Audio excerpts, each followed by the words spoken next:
नमस्कार, स्वागत है आपका संसद टीवी पर। मैं हूं मनोज वर्मा और आप देख रहे हैं हमारा खास कार्यक्रम मुद्दा आपका। मुद्दा आपका में आज हम बात करेंगे भारत की कूटनीतिक सफलता की। कतर की एक अदालत ने सोमवार 12 फरवरी को भारतीय नौसेना के सभी 8 पूर्व सैनिकों को रिहा कर दिया है। इसमें से 7 नौसैनिक भारत लौट भी आए हैं। विदेश मंत्रालय की तरफ से जारी दिए गए एक वक्तव्य में इसकी जानकारी दी गई है। दरअसल 8 पूर्व नौसैनिक कतर के खिलाफ जासूसी करने के आरोप में मिडिल ईस्ट के इस छोटे से देश की जेल में कैद थे। इन्हें कतर की अदालत ने मौत की सजा सुना दी थी, जिसके बाद इनकी रिहाई मुश्किल हो गई थी। भारत ने कतर की अदालत के जरिए 8 भारतीय नागरिकों को रिहा किए जाने के फैसले का स्वागत किया है। दरअसल ये भारत की एक बड़ी कूटनीतिक सफलता है और जिसे दुनिया ने बहुत करीब से देखा है। लेकिन ये सफलता जो है दरअसल कई और देशों में भी देखने को मिली है। 2014 के बाद भारत की जो विदेश नीति में एक बड़ा बदलाव देखने को मिला है, उसका एक पहलू ये भी है कि दूसरे देश में संकट में भारतीय नागरिकों के साथ भारत सरकार अब खड़ी होती है, उन्हें बचाने की कोशिश करती है। 2 खास मेहमान मेरे साथ इस समय जुड़े हुए हैं, जिनसे हम समझने की कोशिश करेंगे कि कतर का जो पूरा मामला है, जिस तरह से पूर्व जो नौसेना के सैनिक थे, जो अधिकारी थे, रिहा हुए हैं, क्या मायने हैं और इस कूटनीति का क्या संदेश है। वीना सीकरी जी हमारे साथ जुड़ी हुई हैं, जो पूर्व राजदूत हैं। वीना जी, आपका स्वागत है संसद टीवी पर। साथ ही हम बात करेंगे अनिल त्रिगुणायत जी से। अनिल जी, आपका भी स्वागत है। VFI से जुड़े हैं अनिल जी। अनिल जी, शुरुआत मैं आप ही से करूंगा। एक बड़ी विदेश नीति के तहत कहा जाए तो एक बड़ी कामयाबी है कूटनीतिक दृष्टि से। ऐसा लग रहा था कि शायद हमारे ये नौसैनिक रिहा नहीं हो पाएंगे, लेकिन 8 नौसैनिकों को कतर की अदालत ने रिहा कर दिया। भारत की इस विदेश नीति के पीछे इस कूटनीति को आप कैसे देखते हैं?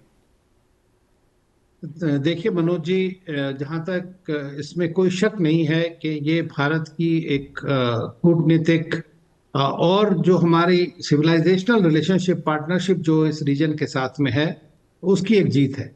और ये एक जीत है, मैं समझता हूं कि कतार की नीति की भी, क्योंकि कतर जो है पिछले कुछ सालों में एक अलग तरह से अपना मुकाम बना रहा है।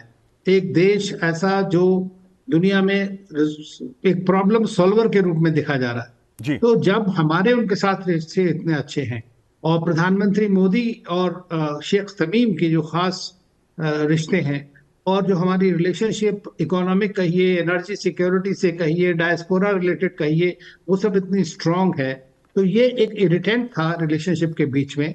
लेकिन भारत ने जो उनकी जो भी लीगल प्रोसेस थी, जो वहाँ के कानूनी व्यवधान थे, उसको पूरी तरह से उसको रिस्पेक्ट दी, उसको फॉलो किया। लेकिन साथ साथ हमारी जो डिप्लोमेटिक एफर्ट्स हैं, हमारे एम्बेसडर की कहिए, हमारे फॉरेन मिनिस्टर हैं, हमारे प्रधानमंत्री जी, आपको पता होगा जब अबू धाबी में वहाँ COP28 में शेख तमीम के साथ मिले थे, तब भी इस बारे में चर्चा हुई थी। तो मैं ये समझता हूँ ये सब चीजों का एक रिजल्ट हुआ है और ये एक बहुत अच्छी बात है। आपको ये पता होगा कि सबसे पहले गल्फ लीडर जो थे, जो भारत में प्रधानमंत्री मोदी के बाद आए थे, यहाँ पर शेख तमीम ही आए थे। तो ये चीजें जो हैं बहुत इंपॉर्टेंट हैं। और रिलेशनशिप को कॉस्ट बेनिफिट एनालिसिस भी देखना पड़ता है कभी कभी। तो इसमें इस रिटेंट को मैं तो शुरू से इन लोगों से भी कह रहा था, जितने भी कतर में, सबको यही बात मैंने कहा कि देखिए ये रिटेंट को हमें किस तरह खत्म करना पड़ेगा, क्योंकि भारत कतार की मित्रता जो है वो ज्यादा सर्वोपरि है।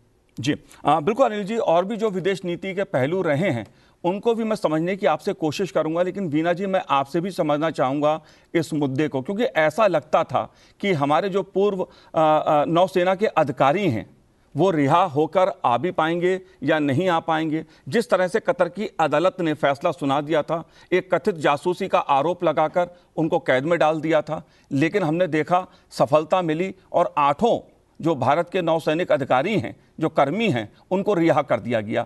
आप कैसे देखते हैं इस सफलता को? मैं तो बिल्कुल सहमत हूँ जो एम्बेसडर अनिल त्रिगुनाथ ने कहा है कि ये एक जैसे बहुत ही बड़ी सफलता हमारे देश ने, हमारे विदेश मंत्रालय ने, हमारे प्रधानमंत्री जी ने पाई है। ये बहुत ही बड़ी सफलता है, क्योंकि इसका आप देखें, ये लोग अपने ये जो हमारे नेवी ऑफिसर्स हैं, बड़े सीनियर नेवी ऑफिसर्स हैं, एक्सपीरियंस्ड हैं, और उनके स्पेशलाइजेशन के लिए उन्होंने डायरेक्टली ये जो उनके कॉन्ट्रैक्ट थे, एक प्राइवेट कतारी कंपनी से निगोशिएट किया था। वो खुद जाके वहां पे काम कर रहे थे, और out of the blue Bharat को ये पता चला कि उनको स्पाइंग के चार्जेस पे अक्यूज किया गया है, और वो जेल में है, और फिर उनको डेथ सेंटेंस दी गई है। तो ये भारत के लिए एक बहुत बड़ा सदमा था, अनएक्सपेक्टेड, क्योंकि अगर गवर्नमेंट टू गवर्नमेंट कॉन्ट्रैक्ट्स हैं, गवर्नमेंट टू गवर्नमेंट रिलेशंस पे लोग जाएं, तो कुछ खबर रहती है, पता चलता है कि क्या हो रहा है क्या नहीं हो रहा है। ये तो एक उन्होंने अपने एक्सपर्टीज पे अपने तरीके से गए थे। और जब ये डेथ सेंटेंस की खबर आई, तो वाकई एक लग रहा था कि ये बहुत ही बड़ी समस्या है, जी। और इसका हल कैसे किया जाएगा। बहुत ही फिक्र था, घबराहट थी, फैमिलीज को तो घबराहट थी ही, लेकिन सरकार को भी, प्रधानमंत्री जी ने पर्सनल इंटरेस्ट लिया है। हर एक स्टेज पे उन्होंने पर्सनल इंटरेस्ट लिया है। हमने देखा है कि हमारे प्रधानमंत्री जी ने गल्फ कंट्रीज के साथ बहुत ही फोकस करके उन्होंने अपनी रिलेशंस डेवलप किए हैं भारत के लिए, और बहुत ही फायदेमंद तरीके में देखा है कि अगर आप फ्रैंकनेस, फ्रेंडशिप, म्यूचुअल ट्रस्ट पे रिलेशंस डेवलप करें, जैसे हमारे प्रधानमंत्री जी ने डेवलप किए हैं सारे लीडर्स, जी। आमिर के साथ, शेख सलीम के साथ, तो जब कोई मौका आता है, जब कोई मुश्किल ये आती है, तो उन्हीं के साथ हम बातचीत के द्वारा उस प्रॉब्लम को हल भी कर सकते हैं। तो हमने देखा कि जैसे ये जब ये प्रॉब्लम आई, तो बायलैटरल कॉन्टैक्ट्स चले, हमारे एम्बेसडर ने भी किए, लेकिन फॉरेन मिनिस्टर ने किए, और हमारे प्रधानमंत्री जी ने डायरेक्ट कॉन्टैक्ट लिए। उन्होंने COP28 में शेख अमीर से मिले थे, और साथ ही हमें पता है कि ये उनकी मीटिंग जो हुई थी, बहुत ही फायदेमंद मीटिंग हुई थी, क्योंकि इस इशू पे भी बात हुई थी, और बाकी जो हमारे इकोनॉमिक रिलेशन है उन पे भी बातचीत हुई थी। तो ये जो इंटरएक्टिविटी है भारत और कतार के बीच, उसी का फायदा ये है कि दोनों देश इतने अपने लीडर इतने दूसरों को ट्रस्ट करते हैं कि जो एक बंदा दूसरे को कहता है उसको रिस्पेक्ट करते हैं, और उनकी बात स्वीकार कर लेते हैं। भारत और कतार ने अभी ही $78 बिलियन का जी। LNG का कॉन्ट्रैक्ट साइन किया है, जो 2028 तक चलेगा। और ये देखा है कि ट्रस्ट इतना है दोनों देशों के बीच, कि दोनों देश ने ऐसा एक बड़ा कॉन्ट्रैक्ट कंक्लूड किया है। ये कोई छोटी चीज नहीं है। तो ये ट्रस्ट जो है हमारे लीडर्स के बीच, ये इस बहुत ही कॉम्प्लिकेटेड और डिफिकल्ट केस में, accusation of conspiracy, of spying but against our naval officers, इस केस में भी यही ट्रस्ट के बदौलत उन्होंने पहले तो डेथ सेंटेंस को कम्यूट किया, जी। और जेल टर्म दिए, उन्होंने बिल्कुल अब रिहाई कर दिया, और वापस भी आ गए हैं। तो ये कि बहुत ही बड़ी खुशी की बात है। और उस वक्त जब ये एकदम से खबर आई, तो बड़ी कंस्पिरेसी थियरीज चल रही थी कि किसी एक देश जो भारत के बिल्कुल जी। भारत की खुशहाली नहीं चाहता है, उन्होंने ये करवाया है, और ये फॉल्स एक्यूजेशन डाली है। उनके बदौलत, उनके कॉन्टैक्ट के बदौलत, ये एकदम से ये एक डेथ सेंटेंस की खबर आ गई। तो हमने देखा है कि कोई हमारे इल विशर्स हैं, जो हमारी भलाई नहीं चाहते हैं, हमारी खुशहाली नहीं चाहते हैं, उनको भी हम डिफीट कर सकते हैं। उनकी भी जो कंस्पिरेसीज हैं, उनको हम काउंटर कंस्पिरेसी में बदल करके। But it is really a tribute to Indian diplomacy. जी। It is a tribute to हमारे प्रधानमंत्री जी ने कैसे अपने डायरेक्ट कांटेक्ट के साथ उन्होंने ये हाईएस्ट लेवल पे लेके ट्रस्ट बिल्ड किया, और कहा कि ये बिल्कुल ऐसी कोई चीज हो ही नहीं सकती है, स्पाइंग के चार्जेस बिल्कुल हो ही नहीं सकते हैं, हमारे नेवल ऑफिसर्स ऐसा काम कभी कर ही नहीं सकते हैं। और उन्होंने बिल्कुल मनवा लिया लोगों को। हमारे फॉरेन मिनिस्टर डॉक्टर जयशंकर ने हर एक बात पे फॉलो अप करके, कॉन्टैक्ट फॉलो अप करके, और हर एक लेवल पे, फॉरेन मिनिस्टर के लेवल पे और हर एक लेवल पे, ये जो गुड रिलेशंस की ट्रस्ट बेस्ड जी। रिलेशनशिप बिल्ड अप करके, उसकी वजह से ये हुआ है। क्योंकि वरना तो किसी से आप बात करते पिछले साल, सवा साल में, जी। तो लोग कहते कि ये तो एक बहुत ही मुश्किल मामला है, इसमें पता नहीं क्या नतीजा होने वाला है, क्योंकि ये बहुत ही मुश्किल है। ऐसा कभी हो ही नहीं सकता कि ऐसे डेथ सेंटेंस के बाद कुछ ऐसी अच्छी खबर आई, ये तो आप उम्मीद ही ना कीजिए, ऐसे लोग कह रहे थे। अन्य अन्य देश के डिप्लोमेट जो है वो कह रहे थे ऐसे, और हमने देखा है कि सारे इसके बावजूद हमने देखा है कि ऐसी पॉजिटिव आउटकम आई है। ऐसे उन्होंने दोनों देशों के बीच ट्रस्ट के बेसिस पे ऐसे बड़े केस में ऐसे डेथ सेंटेंस को कम्यूट किया, और फिर जी हमारे अपने घर वापस आ गए हैं। बिल्कुल। 8 तो वापस ही आ गए हैं। तो इसमें मैं 2-3 बातें कहूंगी कि ये जो एक तो बायलैटरल रिलेशंस का लॉन्ग टर्म बेसिस पे डेवलप करना, ये जो बायलैटरल रिलेशंस दो देशों के बीच हैं, it has to be built up on multiple levels, top level, leadership to leadership level, head of state, head of government level, foreign minister level, and then of course ambassador to ambassador level। लेकिन लोगों के बीच में कि भारत में कतार के बारे में क्या ख्याल है, कतार में भारत के बारे में क्या ख्याल है, ये जो soft power projection, hard power projection, ये जो प्रोजेक्शन होती है हर एक देश की, हमारे देश की उस देश में, इसकी वजह से वहां के लोगों को भी ये कॉन्फिडेंस है कि भारत एक ऐसा देश है जो ऐसा काम नहीं कर सकता है, जी और उनके लोगों को उन्होंने ऐसे पॉजिटिव तरीके में देके उनको रिहाई दे दी है। जी बिल्कुल वीना जी, इसके और भी पहलू हैं, वो भी मैं आपसे समझने की कोशिश करूंगा। दरअसल भारत और कतर के जो रिश्ते हैं वो आर्थिक दृष्टि से, व्यापारिक दृष्टि से, सांस्कृतिक दृष्टि से बेहद मधुर रहे हैं, और 2014 के बाद विदेश नीति में जो एक बड़ा बदलाव देखने को मिला है उसमें मिडिल ईस्ट के देशों के साथ, कतर सहित जो मिडिल ईस्ट के देश हैं उनके साथ भारत के संबंध और मधुर हुए हैं, और ये सफलता जो है कतर के मामले में एक बड़ी सफलता मानी जा रही है। अनिल जी, मैं आपसे समझना चाहूँगा इस बात को। कतर का एक मामला है, लेकिन इससे पहले भी हमने देखा, बात चाहे रूस यूक्रेन युद्ध की हो, अफगानिस्तान की हो, या दुनिया के किसी दूसरे देश में संकट में फंसे भारतीयों को बचाने के लिए उनके सहायक के रूप में, उनकी सहायता के लिए भारत सरकार, भारत का विदेश मंत्रालय, भारत के प्रधानमंत्री नरेंद्र मोदी, विदेश मंत्री डॉक्टर जयशंकर आगे बढ़कर मदद करने को तत्पर रहते हैं। मैं ऐसा नहीं कहूंगा कि 14 से पहले ऐसा नहीं हुआ होगा, लेकिन 14 के बाद जो एक बड़ा बदलाव देखने को मिला है, क्या इस बदलाव को आप भी महसूस कर रहे हैं? तो जग जाहिर है, और मैं आपको बताऊं, हालांकि हर सरकार का ये कर्तव्य होता है कि अपने नागरिकों की रक्षा करे दुनिया में, लेकिन मैं आज ये आपको कह सकता हूं कि जिस तरह से भारत अपने नागरिकों की सुरक्षा, उनको उनकी सेफ्टी, उनकी प्रॉस्पेरिटी, उनके लिए अपॉर्चुनिटीज की तलाश करता है, मेरे ख्याल से कोई देश पूरा कंप्रहेंसिव होलिस्टिक लेवल पे नहीं कर सकता है। जिस तरह के ऑपरेशंस में भारत ने अपने स्टूडेंट्स को बाहर निकाला, आपने रशिया यूक्रेन की बात की, उस वक्त वहां ऑपरेशन गंगा में 20,000 स्टूडेंट्स को बाहर निकालना युद्ध थे।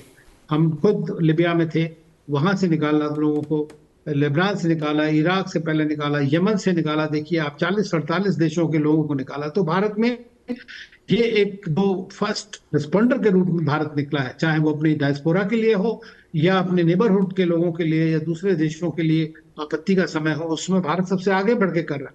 तो उसका कोई जवाब नहीं है आज की डेट में। तो इसमें कोई शक नहीं है कि भारत की तरफ सब लोग इस बात से देखते हैं कि ये एक ऐसा देश है जो वसुधैव कुटुंबकम के बारे में बात ही नहीं करता, बल्कि उसको जीवांत करता है, उसके बारे में देखता है, उसी तरह की करता है। तो ये हम अपने लोगों के लिए, आपको पता है जब पहले सुषमा स्वराज जी मिनिस्टर थी तो वो तो उनको तो पीपल्स मिनिस्टर कहा जाता था जी, क्योंकि वो रात में 3-3 बजे लोगों की मैसेजेस भेजती थी कि जल्दी से इसको ठीक करो। तो सारे एम्बेसडर, जितने इंडियन एम्बेसडर थे, सब वो तुरंत उसके ऊपर एक्शन लिया करते। तो आज की डेट में ये सिचुएशन देखिए आप, पेंडेमिक में इतने सारे लोगों को, लाखों लोगों को वापस लाया गया, फिर उन लोगों को खाली लाके छोड़ नहीं दिया गया, उनका एक डेटाबेस बनाया गया यहाँ पे स्वदेश ऐप के थ्रू कि उनके क्या स्किल सेट्स हैं ताकि उनको दोबारा से किया जाए। तो उसके बाद में आप देखिए आज प्रधानमंत्री यूएई जाने वाले हैं परसों, वहां पर जो है पीबीडी प्रवासी भारतीय दिवस का एक रीजनल वो होगा, तो वहां 3.3 मिलियन, हमें जो पहले पेंडेमिक से पहले से भी और ज्यादा लोग वहां पर चले गए हैं। और आज की डेट में जो भारत के लोग हैं जो काम करते हैं इन सब देशों के ऊपर, मैं आपको कहूँ चाहे वो बिजनेसमैन है, ब्लू कॉलर वर्कर हो, व्हाइट कॉलर वर्कर हो, सीईओ हैं, अगर आप वहां के लीडर से कभी बात करें तो आपको ये पता लगेगा कि वो हमेशा ये इस बात को एक्नॉलेज करते हैं और ग्रेटिट्यूड दिखाते हैं कि भारतीयों ने हमारे इस डेवलपमेंट की मुहिम में कितना बड़ा साथ दिया है। जी वीना जी, अगर बात मैं आपसे समझना चाहूं कि मिडिल ईस्ट के देशों के साथ जो भारत के संबंध मजबूत हुए हैं, उनमें बड़ा सुधार देखने को मिला है, और एक भरोसे की जो कड़ी है प्रधानमंत्री नरेंद्र मोदी के नेतृत्व में, वो और मजबूत हुई है। आप इस पहलू को कैसे देखती हैं, खासतौर से कई बार संकट उभर के सामने आए मिडिल ईस्ट के देशों में, और भारत सरकार ने अपने नागरिकों को, भारत के नागरिकों को बचाने में एक महत्वपूर्ण भूमिका निभाई है। आप कैसे देखती हैं इस पहलू को? सबसे बड़ी बात जो आपने कही वो विश्वास की बात है, जो म्यूचुअल ट्रस्ट है ये देशों के बीच। अब देखिए, जो हमारे प्रधानमंत्री जी कल यूनाइटेड अरब एमिरेट्स जा रहे हैं और सबसे बड़ा हिंदू मंदिर वहाँ पे इनॉग्रेट होगा। हमारे प्रधानमंत्री जी और उनके और यूएई के लीडर इकट्ठे मिलके ये मंदिर को इनॉग्रेट करेंगे। ये एक टेस्टिमनी है, एक डेमोन्स्ट्रेशन है कि हमारे दो देशों के बीच कैसे ट्रस्ट बिल्डअप हुआ है।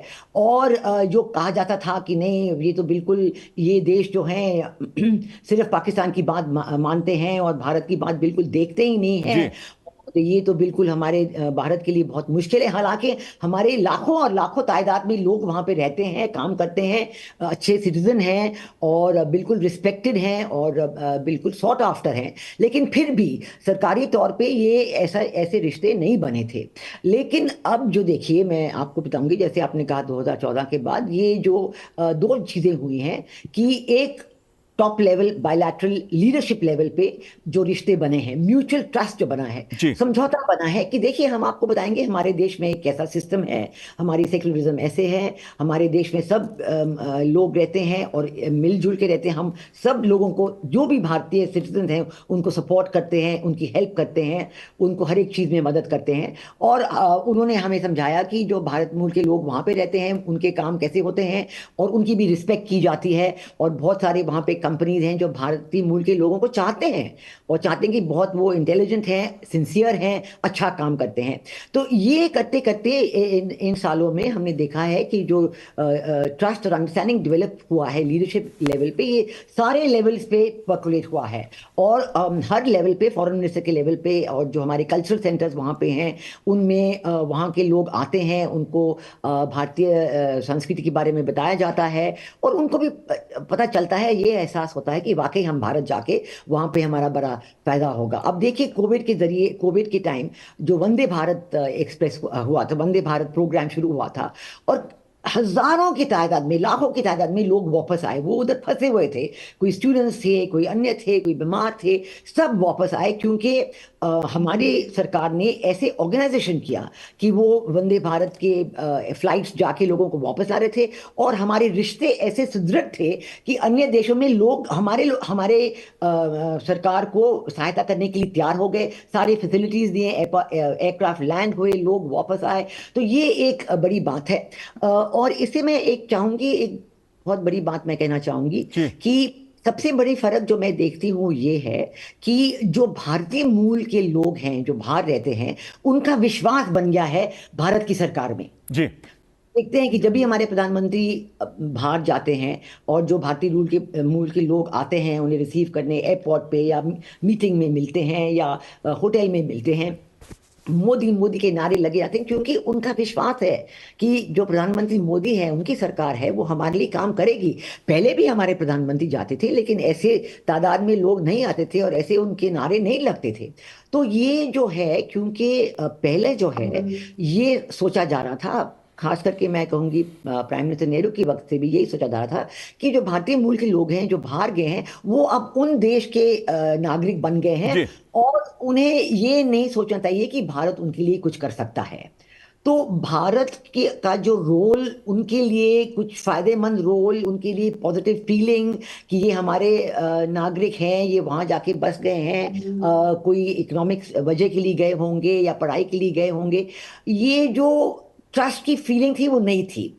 लेकिन अब जो है, अब हमने देखा है जब प्रधानमंत्री अटल बिहारी वाजपेयी थे तो उन्होंने बड़ी स्टडी भी करवाई थी about PIOs, people of Indian origin, और भारतीय कॉन्फ्रेंस भी शुरू की थी। तो ये जो कॉन्फिडेंस है between Indian government and people of Indian origin, ये एक ऑल टाइम हाई पे पहुंच गई है।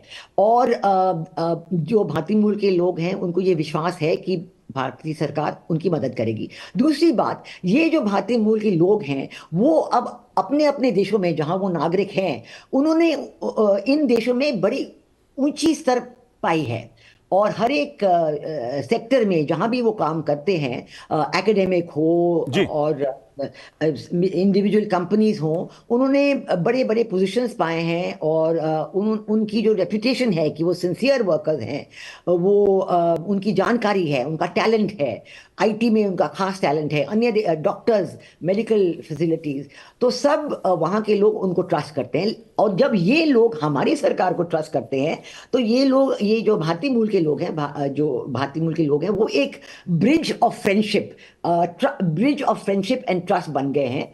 और इनके जरिए उन देशों की सरकार के साथ, उन देशों की आवाम के साथ फ्रेंडशिप बढ़ती जा रही है। और ये जो सॉफ्ट पावर प्रोजेक्शन पे हमारे प्रधानमंत्री मोदी जी ने शुरू से ये बहुत फोकस किया है, और ये कहा है कि मैं चाहता हूं कि सॉफ्ट पावर प्रोजेक्शन हो। ये भारत की जो वैल्यूज हैं, जी भारत की जो संस्कृति है, भारत की जो सिविलाइजेशन हेरिटेज है, इसके बारे में दूसरे देशों में नॉलेज होनी चाहिए, इंटरेस्ट होना चाहिए और आदान प्रदान होना चाहिए। जी तो इन सब वजह से हमने देखा है कि इन द गल्फ कंट्रीज, अब हमारे प्रधानमंत्री वहां जाएंगे यूएई में, और आज हमने देखा है कतार से खबर आई है, कल यूएई में खबर होगी।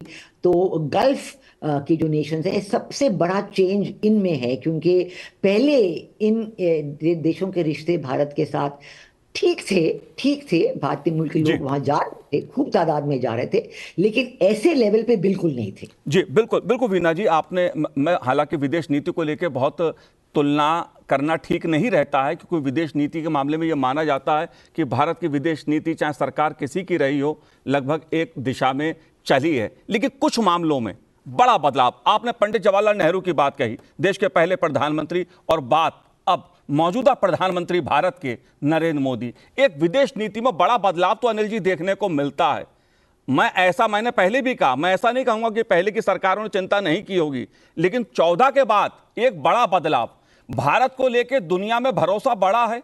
प्रधानमंत्री नरेंद्र मोदी का जो विश्वास उनके ऊपर दुनिया के देशों का है, जो लोकप्रियता है, वो दुनिया में साफ देखने को मिलती है। भारतवंशी जो दूसरे देशों में रहते हैं, वो अपने प्रधानमंत्री, भारत के प्रधानमंत्री नरेंद्र मोदी के प्रति कितना विश्वास और प्रेम रखते हैं, इस प्रकार के दृश्य भी हमें देखने को मिलते हैं। इस भरोसे की वजह, इस साख की वजह आप क्या समझते हैं? क्या वो आर्थिक पहलू हैं या कूटनीतिक पहलू हैं? क्या पहलू हैं? देखिए मनोज जी, इसमें सबसे बड़ी बात यह है, मैं समझता हूं कि ये प्रधानमंत्री मोदी जी की अपनी पर्सनैलिटी और उनकी जो लोगों से कनेक्ट करने की ताकत है, वो अनमैच्ड है। जी आपको याद है जब टेक्सास में जब प्रेसिडेंट ट्रम्प उनके साथ चले थे, तो आज तक कभी हिस्ट्री में ऐसा नहीं हुआ। देखिए डायस्पोरा इवेंट्स तो होती रहती है, वो जी डिपेंड करता है, तो उसमें कोई बड़ी बात नहीं। लेकिन असली बात यह है कि दूसरे देशों के लीडर्स भी आपको, अगर आपको ऑस्ट्रेलिया का लीडर कहता है you are the boss man, दुनिया के हर एक आदमी आपको इस तरह से देख रहे हैं, बड़े बड़े लीडर्स, कि भाई देखिए आपका डायस्पोरा तो है ही, उसके तो अचीवमेंट सबको पता लग रहे हैं। उन अचीवमेंट्स को भारत आज की डेट में, पहले देखिए पुराने जमाने में क्या होता था, it used to be a loss, complete loss, इसको हम कहते हैं, ब्रेन ड्रेन हो गया, सब चले गए, अब कुछ नहीं मिला। लेकिन वही लोग, आपकी आईटी रेवोल्यूशन भारत में उन्हीं लोगों ने लाया। अमेरिका की सारी बड़ी से बड़ी, मैं ट्रेड कमिश्नर था उस वक्त यूएस में, सारी बड़ी से बड़ी जो फाइनेंस कंपनीज हैं, वो हमारे एनआरआई उनके बदौलत भारत में आई, जब इकोनॉमिक रिफॉर्म शुरू हुए थे। आज की डेट में प्रधानमंत्री मोदी ने लॉन्च किया है कि भाई साइंस एंड टेक्नोलॉजी, आर&डी में किस तरह से उनकी मदद ली जाए। तो नए नए तरह के प्रोग्राम्स किए गए हैं, उनके इन्वॉल्वमेंट किया जा रहा है। और आज की डेट में वो लोग पॉलिटिकली भी, जैसा एम्बेसडर सीकरी ने कहा, कि पॉलिटिकली भी बहुत इंपॉर्टेंट हो गए हैं, इकोनॉमिकली बहुत इंपॉर्टेंट है। The highest paid per capita income जो है भारतीय लोगों की अमेरिका में है आज की डेट में। 4 मिलियन लोग जो है, उनकी बड़ी इंपॉर्टेंस है उस कंट्री के अंदर। मिल गल्फ में 9 मिलियन लोग जो हैं, वो $60 मिलियन आपको देश में भेजते हैं, जो आपकी 1/10 आपकी फॉरेन एक्सचेंज रिजर्व है। और ये वो पैसा हॉट मनी नहीं है, बिकॉज ये पैसा यहीं रहता है, यहाँ के डेवलपमेंट के काम भी आता है। जी और सारे देश के लीडर्स ये बात कहते हैं। और प्रधानमंत्री मोदी ने, मैं समझता हूं कि जिस तरह डायस्पोरा डिप्लोमेसी को इस्तेमाल किया है, और जिस तरह से लोगों के बीच में मैं कहूंगा कि एक प्राइड उनको जो भारत के साथ होता है, एक अभिमान होता है भारत के ऊपर, तो उसको जागृत कर दिया। जी अनिल जी, आखिरी सवाल मेरा आप ही से है, क्योंकि कतर की जो सफलता है वो तो दुनिया के सामने है, लेकिन जिस भरोसे की बात मैं कर रहा हूं कि प्रधानमंत्री नरेंद्र मोदी की जो विदेश नीति रही है, जो नीति रही है, उसको लेकर दुनिया के जो दूसरे देशों का भरोसा रहा है, वो अफ्रीका अफ्रीकन यूनियंस का जो मामला रहा G20 के दौरान, कि भारत के प्रधानमंत्री ने पत्र लिखा बहुत पहले कि शामिल किया जाए अफ्रीकन यूनियंस को G20 में, और वो करके दिखाया। इस पहलू को आप कैसे देखते हैं? देखिए, भारत की जो 10 साल की अगर नीति को आप देखें प्रधानमंत्री की, तो मैं उसको 3R की तरह से डिफाइन करता हूँ। पहले भी थी, वही कंटिन्यूटी काफी चीजों की रही है, लेकिन किस तरह से हुई है। एक तो रोबस्टनेस है, मजबूती है, पकड़ है उसके अंदर में, रेजिलियंस है, हम लगे रहेंगे उसके अंदर, और तीसरी है रिजल्ट ओरिएंटेड। ये 3 चीजें प्रधानमंत्री मोदी, डॉक्टर जयशंकर, जो ये हमारी विदेश नीति की खासियतें हैं। और मैं समझता हूं कि जैसे G20 में भारत ने शुरुआत ही इससे की, voice of global south summit की, जिसमें 125 देशों के लीडर थे। सारी दुनिया जानती है कि आप लोगों को क्या चाहिए, कोई भी रिपोर्ट बना सकता है उसके ऊपर, लेकिन प्रधानमंत्री ने कहा नहीं, हमें उन लोगों से सुनना है कि उनकी क्या जरूरतें हैं, कैसे उसको हम G20 में लाया जाए। और इसीलिए अफ्रीकन यूनियन को जब उन्होंने लिखा कि अफ्रीकन यूनियन जो एक मेंबर बने, परमानेंट मेंबर, इसका मतलब है कि 55 डेवलपिंग कंट्रीज की एक इमीडिएट वहां पर वॉइस हो जाती है, एक स्ट्रांग वॉइस हो जाती है, और वो एक G20 को G21 बन करके दिखाया इस बीच में। तो ये एक बहुत बड़ी सफलता है। जहां तक बात है मिडिल ईस्ट और गल्फ के कंट्रीज की, तो आप देखिए कि मुझे कोई लीडर दुनिया का बता दीजिए जिसको सारे देशों के लीडर्स ने अपने हाईएस्ट ऑनर से सम्मानित किया हो, जैसा कि प्रधानमंत्री मोदी को किया। तो इसी से आपको पता लग जाता है कि किस तरह के रिश्ते हैं। अब UAE 7वीं बार जा रहे हैं, आप इससे देखिए अब कल। तो ये ऐसा नहीं होता है, अगर रिश्ते अच्छे नहीं होते हैं, रिश्तों में वो बात नहीं होती है स्ट्रांग। ट्रांजैक्शनल से कंप्रहेंसिव स्ट्रेटेजिक पार्टनरशिप हुई है इस दौरान 10 साल के अंदर में। और ये भारत की एक कूटनीति की, मैं समझता हूं हमारी जो वेस्ट एशिया की पॉलिसी है, वो फॉरेन पॉलिसी की सबसे बड़ी सक्सेस है। जी, और कतर ने जिस प्रकार से 8 भारतीय नागरिकों को रिहा किया है और वो भारत आ भी गए हैं, इसका भारत सरकार ने स्वागत किया है। वीना जी, आपका बहुत बहुत धन्यवाद हमसे बात करने के लिए, और अनिल जी आपका भी बहुत बहुत शुक्रिया, धन्यवाद हमसे बात करने के लिए। तो आज इस कार्यक्रम में इतना ही, मुझे दीजिए आज्ञा, नमस्कार।